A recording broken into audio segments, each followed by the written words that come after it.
How do you come back from a mistake? How do you overcome that inner dialogue, that limiting belief that comes after you have made a mistake?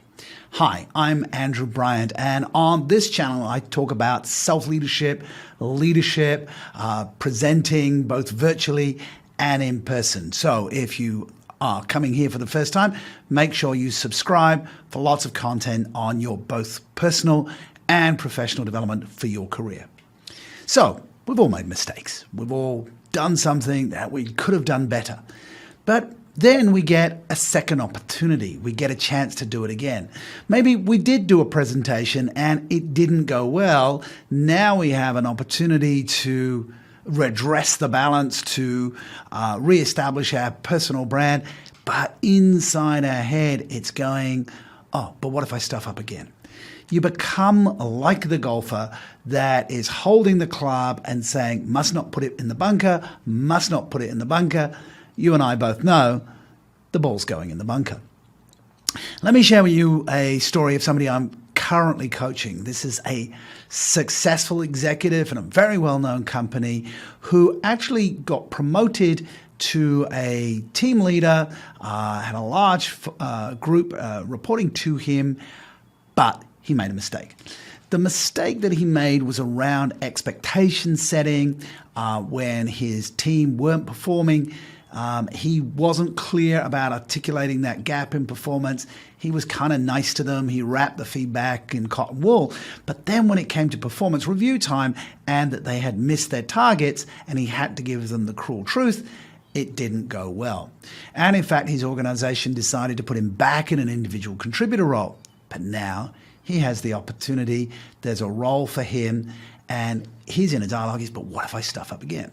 Now, he's engaged me as his coach because he wants to be successful this time around.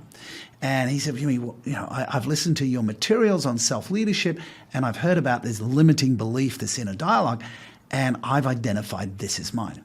Now, that's the first step. Well, in fact, first two steps. Step one, recognizing you have a problem. Step two, reaching out for help. This is key for a lot of human potential transformation. Recognize there's a problem, have the courage to ask for help.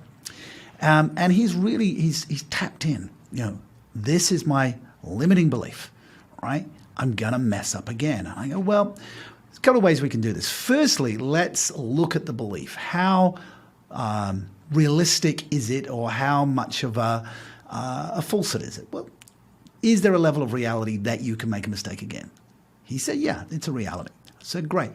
It's a reality if you repeat the same behaviors again. He said, yes. I said, are you going to repeat the same behaviors again now that you know the difference? He said, well, now I'm working with you on getting some strategies around doing it. Okay. So if you ignore everything you know, you could make the same mistake again, but you have learned, correct? He said, yes, I've learned, right? Okay. So here's the thing. Life is always about learning, making the adjustment and advancing. Accept the reality, adjust your behaviors and advance towards your objective. What's your objective? All right, to be an excellent manager. Okay, so how real is the belief that you currently have that you're going to mess up? I said, say it to me. Say it to me. He said, well, I believe that there's a possibility I will mess up and fail again. I said, okay, well, how real does that feel? He said, well, I don't know what you mean. I said, okay, tell me what your name is. And my name's Andrew. So I would say to you, hi, my name is Andrew. And I think you would sense that I believe that. Try it as you're watching this video. Say your name. And notice the feeling of certainty that you have from that experience. Right? Now try saying somebody else's name. So I could say, hi, my name is Sarah. Now, I'm a speaker, I'm a coach, I'm very good at communicating. I could say my name is Sarah, but you would pick up a slight shift, and internally that wouldn't feel right, okay? And we have this sense of real, not real inside, and it's worth noticing what feels solid, this is true, and what feels, this is just a belief, this is just a construct, this is just an idea. Okay, so I said, well, what is the belief that you would want to replace this fear of failure with? So, well, I want to believe that I wouldn't make a mistake. I said, well, you can't have a belief with the negative. I believe I don't want to make a mistake is like, I don't want to put it in the bunker. So I said, do you believe that you've learned from this experience? He said, yes. Do you believe that you are continuing to learn through the coaching and the materials I'm giving you to work through? He said, yes. All right. So you can say, I believe I'm learning, right? Now, when you say, I believe I'm learning, how solid does that feel? He said, well, it feels really solid. I believe I'm learning, right? Because that is a process. You don't say, I have learned. You say, I believe I'm learning. And so the moment you put the belief into a process, into a verb, I'm learning, not I have learned, past tense, then you're constantly putting yourself in action. And with action, you can adjust, right? We call this self-efficacy, right? The belief that I can adjust to meet the circumstances. So I said, okay, so you believe you're learning, and therefore, what are you becoming? He said, well, I will be a great manager. I said, well, that's very determinant, all right? Even the best managers and leaders who are already at C-level still make mistakes. But are you becoming a great manager? Are you in the process of improving your management? He said, yeah, absolutely, I believe that. So the belief is, I believe I am learning, and I believe I'm becoming a great manager. How much do you believe that? He said, actually, that feels really solid. I really believe that. So I said, okay, so you understand that at a cognitive level, don't you? Understand, I believe, all right, that I'm becoming a great manager. So you understand it. Said, yes, because all of us can say, I understand. I could say, I understand my name is Sarah. But if I was to say, I believe my name is Sarah without a name change, and that's very unlikely that that's going to feel real.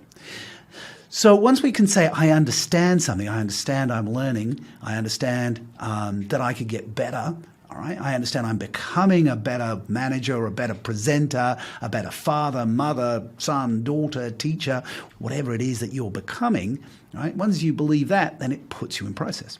So I said, so what do you believe now? I said, I believe I'm learning and I'm becoming a great manager. I said, fantastic. So you believe that.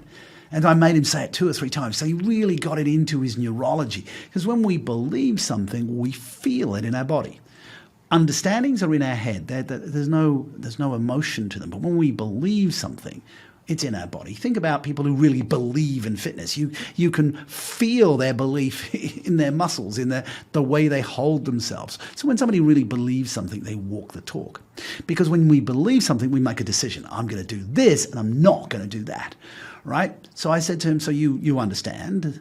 He said, yeah, I understand. I'm learning and I'm becoming a great manager. I said, what do you believe? He said, I believe I'm learning and becoming a great manager. I said, so what do you decide? He said, I decide to keep learning and becoming a great manager. I said, have you made that decision? He said, yes. I said, whose decision is it? He says, it's mine. I said, so you've made that decision. So do you want to go back to believing that you're going to make the same mistake again? He said, no, I've decided.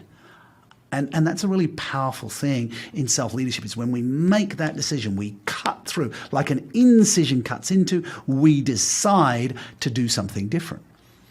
I said, so now you've made that decision, how do you feel? He said, I feel good, I feel excited, I feel that I'm learning, I feel like I'm becoming a great manager. I said, so from this feeling, what will you do? He said, I will keep learning and I will continue to become a great manager. And I said, now you have taken a new belief and installed it and you've removed the old belief. So you can do this yourself, whatever the limiting belief that you've identified. All right, I'm not worthy, I'm not good enough, all right? Then take that and examine, is that logical? No, of course it's not. What would be an empowering belief that you could have? And generally the empowering belief is going to be a process towards an towards an objective. We're dealing with objections. Towards an objective, because self-leadership is the practice of intentionally influencing your thinking, feeling, and actions towards your objectives. So this is what we're doing. We're intentionally influencing our thinking, and we're installing a belief that I understand this, I believe it, I decide, I now feel it, and so therefore I will do it. And we have installed a success mindset so that we won't make the same mistake again. Now, will we make mistakes? Absolutely, because there is no failure, only feedback for improvement. I do not worry about getting feedback that I made a mistake or I could improve, because I don't identify myself with being perfect. I identify myself with being a learner. And I hope that's good for you, because if you're carrying the shield of perfection to protect you from shame and embarrassment, realize that that shield is incredibly heavy and it doesn't really work, because you can't be perfect. So put down the shield of perfectionism and embrace the flexibility that you can take the feedback, make an adjustment, and advance towards your objectives. So this is Andrew Bryant talking about self-leadership and professional development strategies. Make sure you subscribe to my channel, and in the comments below, share what limiting beliefs you have changed, reframed, and acted upon. Have a successful day.